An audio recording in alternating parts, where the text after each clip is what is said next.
Muito bem, agora faltam 11 minutos para as 3 horas da tarde, estamos de volta com Conexão Futura. E este ano de 2014 tem eleições para presidente, governadores, deputados federais e estaduais. E em ano de eleição, a população é bombardeada pela propaganda política, que começa bem antes do horário eleitoral gratuito. Além de panfletos, santinhos e toda a sorte de eventos políticos que pretendem dar visibilidade aos candidatos ou mesmo pré-candidatos, temos de lidar com o marketing pelas redes sociais que vem conquistando cada vez mais espaço. E a gente pergunta, qual é o limite entre o direito do cidadão de não ser incomodado e o do candidato de expor as suas ideias? Bom, é sobre esse assunto que a gente conversa agora, direto de Taubaté, no interior de São Paulo, com Ednelson Prado. Ele é professor do curso de pós-graduação de assessoria de imprensa e marketing da Universidade de Taubaté, em São Paulo. Boa tarde, professor, tudo bem com você? Boa tarde, Cristiano, tudo bem, tudo tranquilo.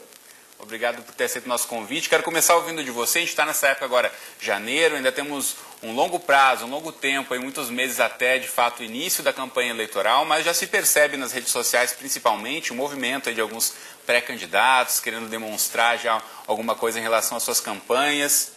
Pergunto a você, esse já é o momento de começarem esse tipo de iniciativas? Onde vai o limite aí do cidadão poder utilizar sua rede social, poder utilizar o seu e-mail sem receber essas informações e também o limite do pré-candidato de querer expor as suas ideias? Olha, em termos de prazo talvez até esteja se expirando, né? Na verdade, qualquer candidato, qualquer pessoa que esteja pleiteando um cargo público, se ele vai se utilizar das redes sociais, ele tem que começar essa utilização o quanto antes, para que ele possa gerar relacionamento. Rede social nada mais é do que relacionamento.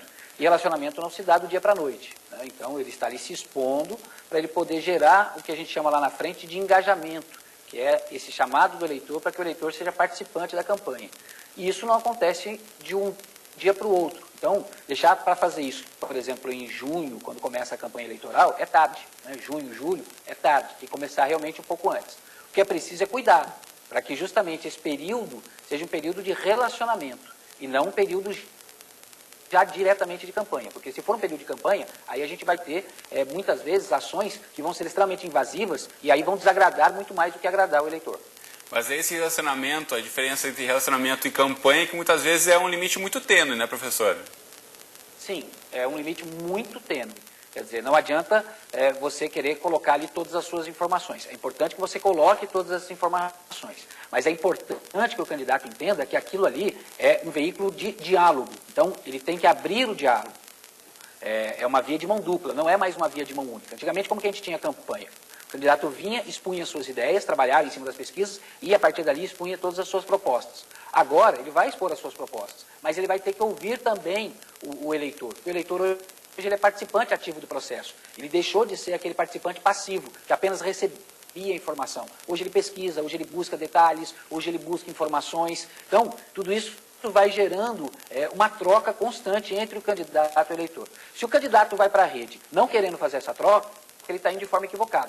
E aí, se é para ir de forma equivocada, é melhor não ir, né? Então, a rede é uma coisa importante hoje, é necessária, mas tem que ser utilizada da forma correta, entendendo a linguagem que as ferramentas dispõem.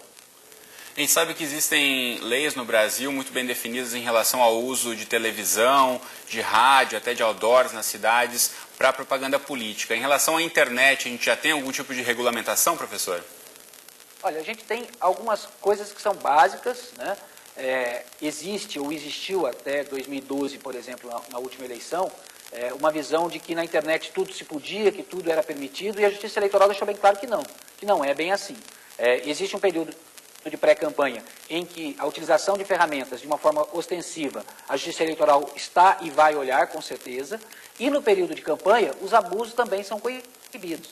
Então, a gente teve, agora em 2012, uma propagação de perfis fakes, muita gente se utilizando das ferramentas, das redes sociais para ataques, para ofensas. E a Justiça Eleitoral, após receber denúncias, em muitos casos ela foi extremamente efetiva, buscando os responsáveis, punindo os responsáveis, multando, abrindo processos. Então, a coisa não é tão solta como inicialmente se imaginava, né? Então, assim, a gente observa que na justiça comum a gente já tem tido algumas decisões e algumas sentenças punindo algumas pessoas que têm se utilizado de forma equivocada para ofender para denegrir a imagem das pessoas, nas campanhas eleitorais isso também começa a acontecer. Então não dá para o candidato, não dá para as pessoas acharem que é terra de ninguém, que a internet é um espaço onde tudo é possível, tudo é permitido, porque não é. A legislação vem ordenando e organizando. É claro que tudo isso é muito novo, né? Efetivamente a gente teve aí 2008, 2010, 2012, agora em 2014 talvez a gente tenha um boom ainda maior, uma utilização ainda maior, né? Talvez como reflexo do que foram as manifestações de junho do ano passado. Existe uma grande expectativa sobre o que vai ser a utilização da rede a partir das manifestações de junho do ano passado durante o período eleitoral, mas não é terra de ninguém. E a Justiça Eleitoral já deixou isso bem claro. O Tribunal Superior Eleitoral vai estar regulamentando isso, com certeza, vai regulamentar isso, e a gente vai ter aí punições previstas para aqueles que se utilizarem de forma equivocada. Professor, e o cidadão que se sentir invadido, se sentir ofendido de certa forma por algum tipo de propaganda na sua rede social, por algum pré-candidato, onde ele pode recorrer, onde ele pode reclamar, e esse candidato pode sofrer algum tipo de punição? Sim, a gente vai ter a Justiça Eleitoral, com certeza, recebendo denúncias, indo investigar, fiscalizar, punir. A gente tem as próprias delegacias que vão estar recebendo essas denúncias, mas tão importante quanto essas denúncias, é importante que o candidato mesmo entenda que essa atitude equivocada pode ser muito mais prejudicial do que positiva. Infelizmente, a gente ainda tem muito coordenador de campanha, muito responsável pelo departamento de marketing da campanha, que ainda não tem noção da força e da forma como deve ser utilizada a internet, como as redes sociais podem ser utilizadas, e acabam se excedendo. E esse excesso, ele é muito prejudicial, né? As pessoas comentam uma com as outras, né?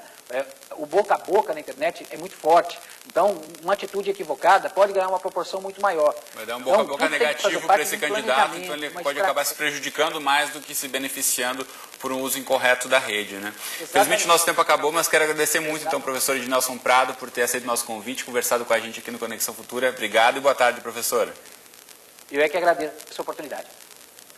Muito bem, antes de a gente encerrar, mostrar para você de casa rapidamente o site do Tribunal Superior Eleitoral. Vai aparecer para você aí o tse.jus.br, está na sua tela, onde você pode ter todas as informações desde já sobre certidões, situação eleitoral, título, local de votação e também sobre onde fazer a denúncia em caso de você se sentir aí ofendido por algum tipo de propaganda eleitoral fora do período adequado.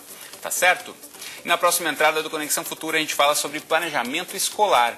Muita gente não sabe, mas esse período anterior ao início das aulas é de muito trabalho para professores, coordenadores, pedagogos e gestores escolares. É fundamental planejar as ações do ano e definir os objetivos para o sucesso de qualquer escola.